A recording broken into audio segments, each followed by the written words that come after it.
Solve कीजिए।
सबसे पहले बेटा क्या है, स्विच है वो जैसे इस पोजीशन पर है, इस समय पर आप इसे सॉल्व करो।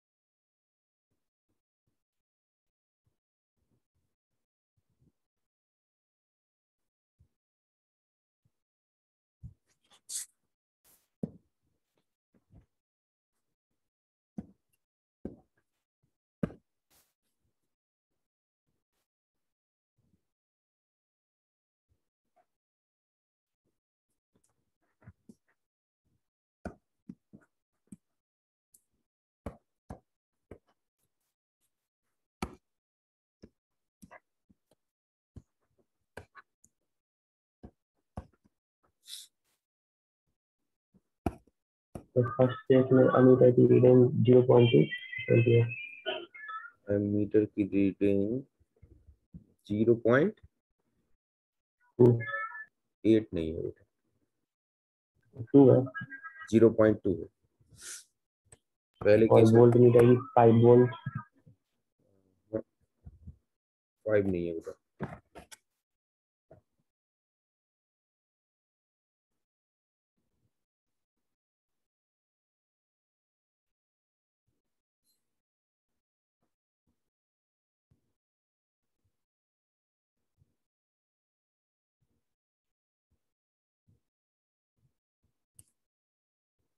चेक करने एक बार कैलकुलेशन।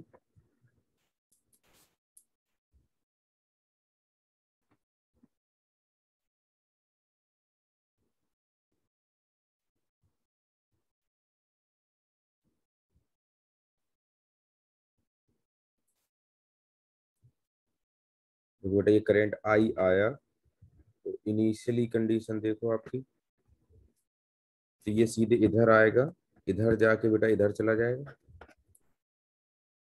ठीक।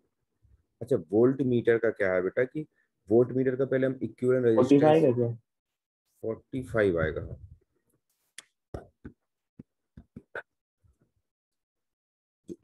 सर्किट का इक्विवेलेंट रेजिस्टेंस निकाल लो बेटा, जो 2.5 है और ये 5 सीरीज में है, और 25 और 225 आपके पैरेलल में, और पूरा कॉम्बिनेशन फिर सीरीज में, तो आर इक्विवेलेंट कितना हो जाएगा, 2.5 plus 5 plus 25 into 225 upon 25 plus 225।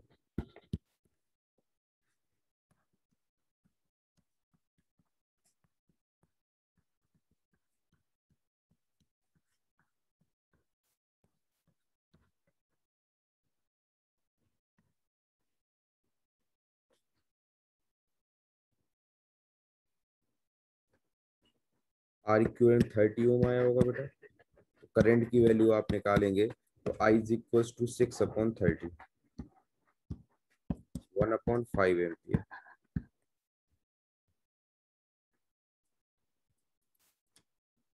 तो ये बेटा रीडिंग की एमीटर की रीडिंग कितनी हो जाएगी, ये 1.5 आया तो बेटा यहीं से चला गया आपका 1.5। तो reading of the ammeter is 1/5 ampere और 0.2 एम्पियर।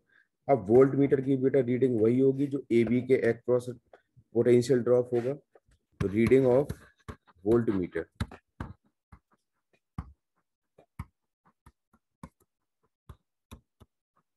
वोल्ट मीटर बेटा कोई कोई करंट ड्रॉ नहीं करता है, लेकिन जो वोल्ट मीटर का रेजिस्टेंस होता है ये क्या करेगा बेटा, तो वोल्ट मीटर का रेजिस्टेंस से सर्किट के रेजिस्टेंस को अफेक्ट कर देगा। Reading of the volt meter is I, I की वैल्यू बेटा 1/5 × 25, सॉरी अपन इक्विवेलेंट इक्विवेलेंट सॉरी पूरा आपका ये जो हो गया इसके अक्रॉस ये क्या है आपका 22.5 आया था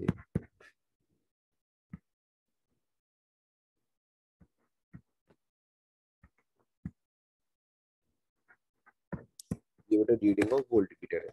सेकंड केस में इन्होंने क्या बोला कि स्विच को हम क्या करते हैं, if the switch is thrown to the other side, एमी इधर को हटा के इसको इधर कनेक्ट कर दें। देखो कुछ सिचुएशन अभी ऐसे हो गई, ऐसे कनेक्टेड है तो कोई प्रॉब्लम ही नहीं है बेटा। अब आप इसको सॉल्व कर दीजिए।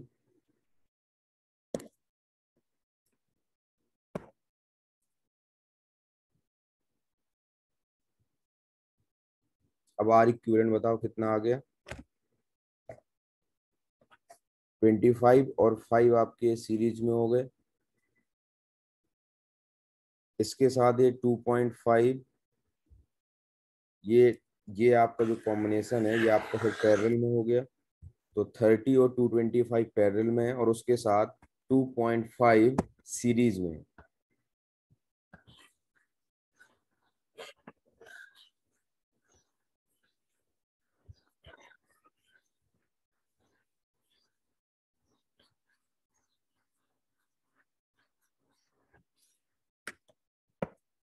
तो in second case R equivalent is equal to 2.5 plus 30 into 225 upon 30 plus 225। कितना आ रहा है आर इक्विवेलेंट बताना अप्रोक्सीमेटली।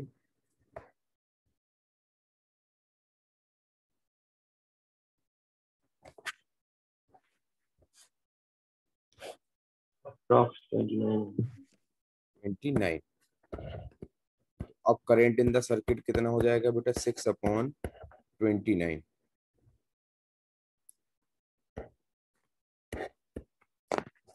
तो एमीटर ब्रांच में आप करंट निकाल लेंगे। अब बेटा एमीटर ब्रांच में कितना करंट होगा, जो एमीटर ब्रांच में करंट है, अब ये जो आपका करंट आया बेटा वो करंट डिवीजन रूल से सपोज इसमें बेटा I1 आया और इसमें आपका करंट I2 आया। यदि आपको I1 निकालना है बेटा, I1 is equal to I into 225 upon 30 plus 225, I आपको पता ही है बेटा। इससे आपको रीडिंग ऑफ एम मीटर पता चल जाएगी जो बेटा इसके अक्रॉस। अच्छा सॉल्व कर दो, I2 आपको पता होगा तो उससे सॉल्व कर देंगे।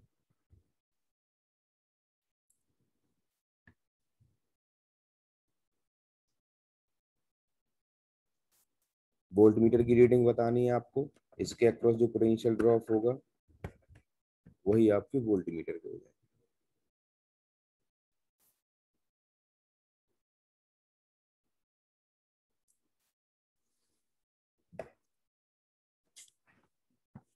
थोड़ा कैलकुलेशन इसमें बेटा अलग टाइप की थोड़ा ज्यादा है बस।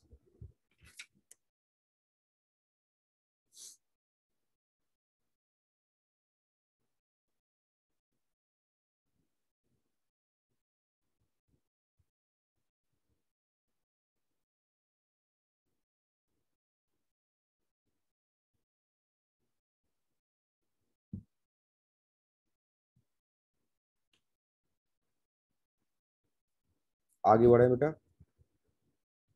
हाँ सर। अब देखो नेक्स्ट।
सॉल्व करो बेटा।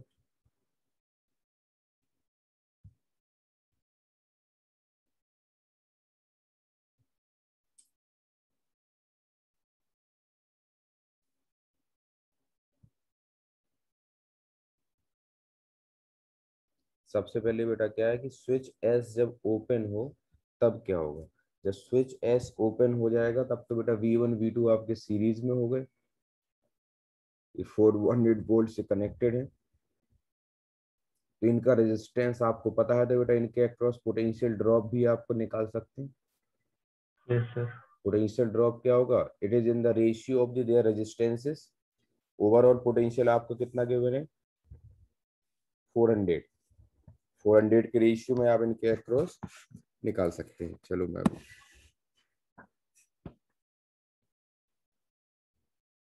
सबसे पहले बेटा ये ओपन है, तो यदि बेटा V1 की रीडिंग बताई जाए, ये V1 का रेजिस्टेंस बेटा गिवन है 5000 ओम है, और इसका रेजिस्टेंस बेटा 3000 ओम है। बैटरी का EMF बेटा 400। तो V1 इज इक्वल टू बेटा क्या हो जाएगा, V into R1 upon R1 plus R2, directly proportional होता है। Total voltage is 400 into R1 कितना हो गया बेटा 5000, और 5000 प्लस 3000 हो गया आपका 8000।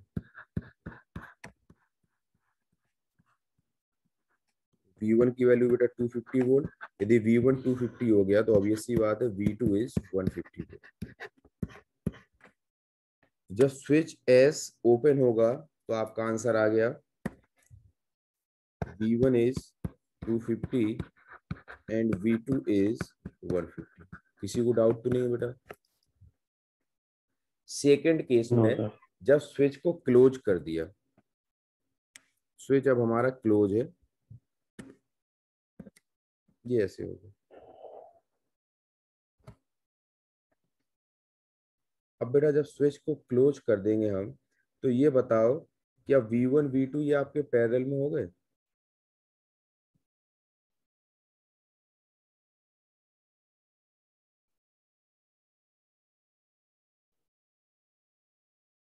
कि V1 R1 पैरेलल में हो गए बेटा, V2 R2 पैरेलल में हो गए, सॉरी V1 और R1 पैरेलल में हो गए, V2 R2 आपके पैरेलल में हो गए। अब आपको रीडिंग बतानी, क्या आप रीडिंग नहीं निकाल पाओगे?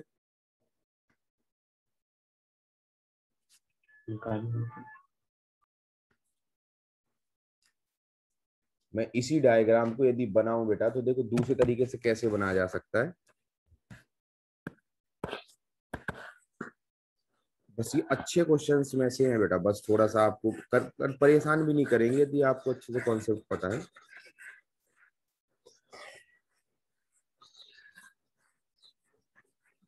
किसी डायग्राम को बनाया जाए, उसने थोड़ा सा रीड्रॉ कर दे। तो ये बेटा 400 वोल्ट की यहाँ बैटरी लगी हुई है, यहाँ पर आपका ये V1 है, रेजिस्टेंस आपको V1 का पता ही है, ये बेटा आपका V2 है, और इसके अक्रॉस बेटा यहाँ आपका R1 कनेक्टेड है, और ये आपका R2 कनेक्टेड है। यही तो है आपका ये तरीका। अब आप निकाल दीजिए बेटा।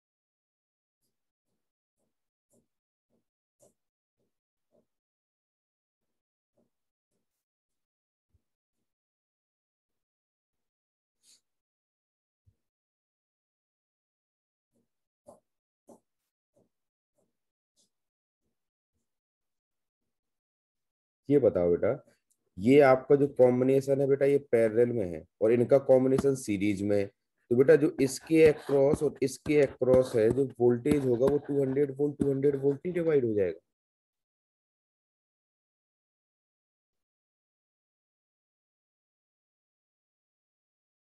अरे आप देखो बेटा, देखो ना, आप पहले ध्यान दो, पहले ये 5000 है बेटा, ये 3000 है, और R1 की वैल्यू बेटा 3000 है, और ये आपका 5000 है।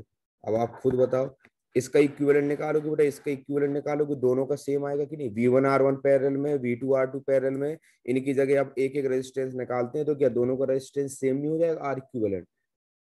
तो बेटा R इक्विवेलेंट सेम हो जाएगा, तो ऑब्वियस सी बात है कि जो वोल्टेज है वो इक्वली डिवाइड होगा, तो V1 की रीडिंग भी 200 वोल्ट होगी और V2 की रीडिंग भी 200 वोल्ट होगी।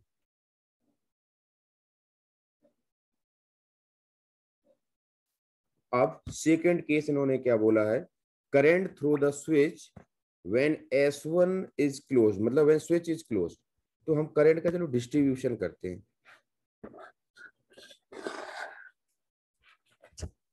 बैटरी से सपोज करंट आपका I आया, ये करंट I आया,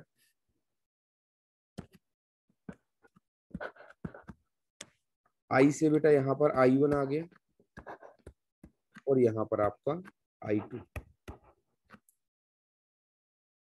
कोई प्रॉब्लम तो नहीं बेटा? या I2 आया, इसके बाद देखो आप, ये पॉइंट सपोज A हो गया, और ये पॉइंट आपको B। हम मान लेते हैं बेटा, अब आपकी मर्जी है, कुछ भी मान लीजिए। सपोज यहां से करंट बेटा I3 चला गया, तो हमें I3 की वैल्यू निकालनी है। यहाँ I3 चला गया, और यहाँ आपका I4 चला गया। इस जंक्शन पे आपको करंट निकालना, मतलब आपको I3 की वैल्यू निकालनी है। आसान तरीका क्या होता है बेटा इसमें, किसी एक पॉइंट के पोटेंशियल को हमने जीरो मान लिया। अच्छा पता, जीरो मानने से क्या होता है, हमें करंट की डायरेक्शन पता चल जाती है। हमें करंट की डायरेक्शन पता चल जाती है बेटा। हम मान लेते जैसे अब ये 0 वोल्ट है, तो बेटा ए से भी इधर जाएगा, तो ये सपोज I5 हो गया। अब आपको बेटा I3 की वैल्यू निकालनी है। सॉल्व करके बताओगे?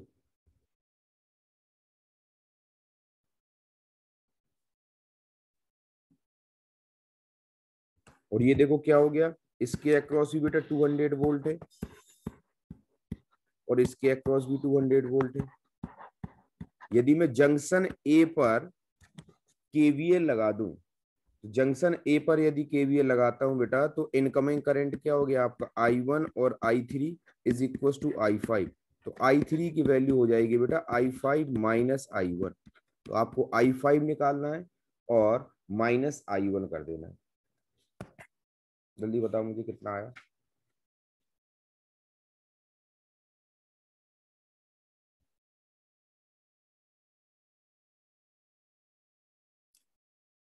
I1 नहीं निकाल पाओगे बेटा। ये बताओ, इसके अक्रॉस बेटा 200 वोल्ट है, रेजिस्टेंस आपको पता है। V1 के अक्रॉस जो रीडिंग है हमारी जब स्विच क्लोज था ये 200 वोल्ट थी। तो I1 की वैल्यू क्या बेटा, V अपॉन R 200 अपॉन 5000 नहीं हो जाएगी, 1/25 एम्पियर। दूसरा बेटा आपको I5 निकालनी है। तो क्या बेटा इसके अक्रॉस भी वोल्टेज है वो 200 है, इसका रेजिस्टेंस बेटा कितना है 3000 है। मतलब देखो मेरे दिमाग में जो आ गया वो मैंने कर दिया, आप किसी और तरीके से भी कर सकते हैं क्योंकि डिस्ट्रीब्यूशन आपको करना है। अब आप क्या करोगे, I5 में से I1 को माइनस कर देंगे बेटा, तो 1/15 माइनस 1/25 75 हो जाएगा। 5 माइनस 3 तो 2/75। अच्छा, आपकी डायरेक्शन पॉजिटिव आई, इसका मतलब जो करंट है वो अपवर्ड डायरेक्शन में फ्लो हो ही रहा है। हमने क्योंकि अपवर्ड माना था और आंसर में भी आपका अपवर्ड ही आ गया।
नोट हो गया बेटा।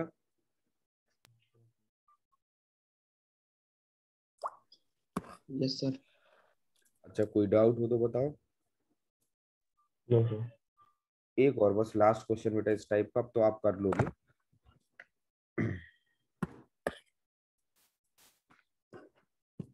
मैंने मोस्टली सभी वेरिएशंस को करा दिया है। अब मैं आप लोगों को वो तो लास्ट में एडवांस के और मेंस के क्वेश्चंस करा दूंगा।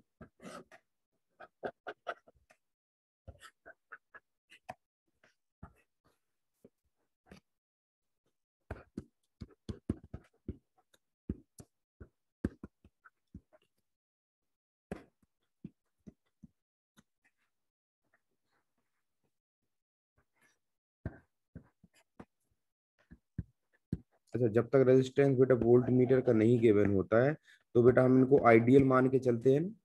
मतलब कि जैसे वोल्ट मीटर कोई करंट नहीं ड्रॉ करेगा, और जो आपका एम मीटर है इसके वजह से सर्किट का कोई करंट अफेक्ट नहीं होगा।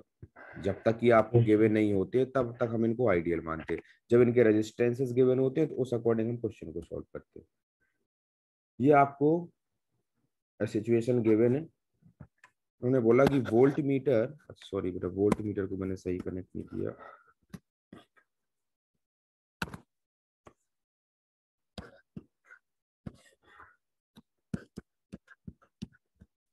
Voltmeter is connected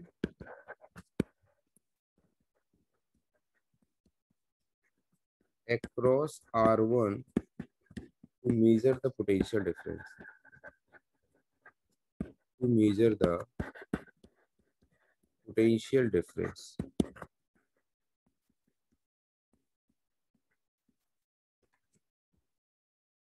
Find the percentage error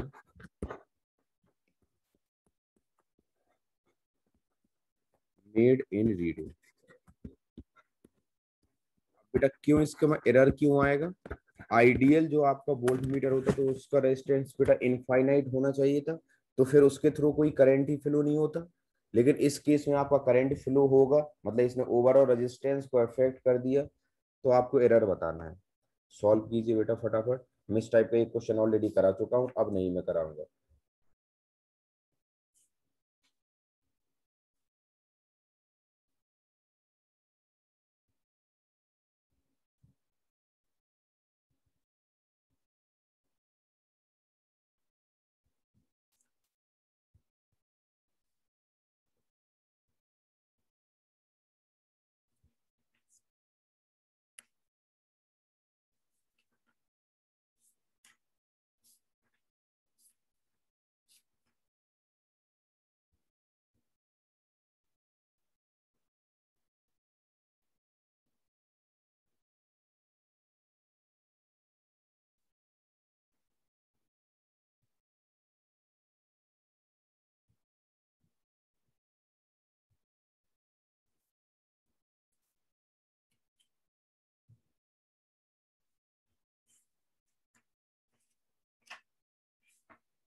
answer लिख दे रहा हूँ तो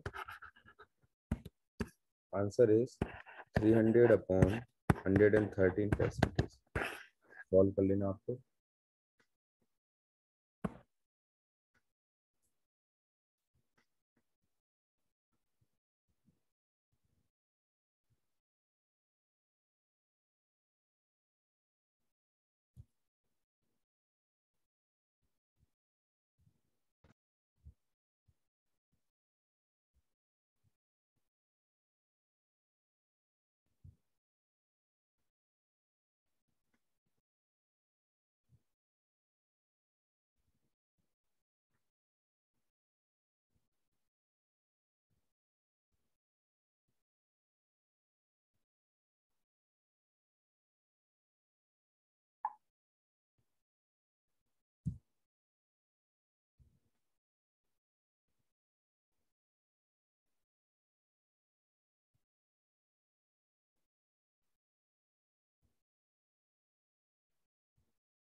नेक्स्ट करें बेटा।